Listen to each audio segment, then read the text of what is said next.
మంజుమతి హ్మ్. హ్మ్. ఏమయ్యేది problem? ఈవిడకేం feeling ఉండేది? డైరెక్ట్ రాజకీయాల్లోకొచ్చింది. హ్మ్. ఒక్కొక్కడికి ఇంతింతని డబ్బులిచ్చాం గదా మేము. హ్మ్. ఎలక్షన్ ఖర్చులకని. హ్మ్. అప్పుడు 50 ఉండేయి సీట్లు. 50 మంది అభ్యర్థులకి డబ్బులిచ్చారు. హ్మ్. వాడొచ్చి వాళ్ళ నా ఎదురుగుండా రెక్లెస్‌గా మాట్లాడతాడేంటి? హ్మ్. అనే ఫీలింగ్ ఉండేది ఈవిడకి. ఓకే. హ్మ్. ఆవిడ ఆఫ్టర్ ఆల్ చివరిలో వచ్చి పదవి పొందింది. మొదటి నుంచి పార్టీలో ఉన్నోళ్ళం మేము. హ్మ్. అయినా పార్టీ కోసం మేము చెప్పింది చేయాలి గదా! అనేది వీళ్ళు.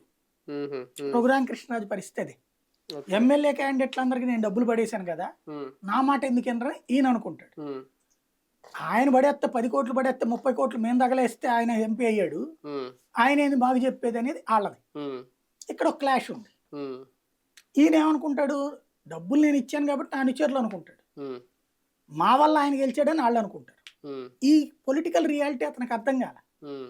దానికి తోడు నాకు నరేంద్ర మోడీ తెలుసు, అమిత్ షా తెలుసంటే, హ్మ్. నాకు బాగా గుర్తు సంఘ్ పరివార్ వాళ్ళల్లో నేను గమనించినటువంటి లక్షణం ఏంటంటే, ఒకసారి మనం ఇంటరాక్ట్ అయ్యి ఓ పావుగంట సేపు కూర్చున్నామంటే, రెండోసారి పేరు పెట్టి పలకరిస్తారు. ఇంకోసారి కనపడ్డప్పుడు. హ్మ్. వెంకయ్య నాయుడు గారు నేను సిటీ కేబుల్‌లో ఉన్న టైంలో అది కవర్ చేసేవాడిని.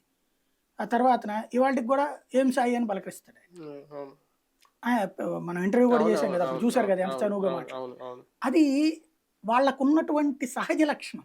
అవును. అదే. అవును. ఆ విధంగా అమిత్ షా, నరేంద్ర మోడీ ఈయనని పలకరించారు. హ్మ్. ఈయన అదేమనుకున్నాడు? అదే.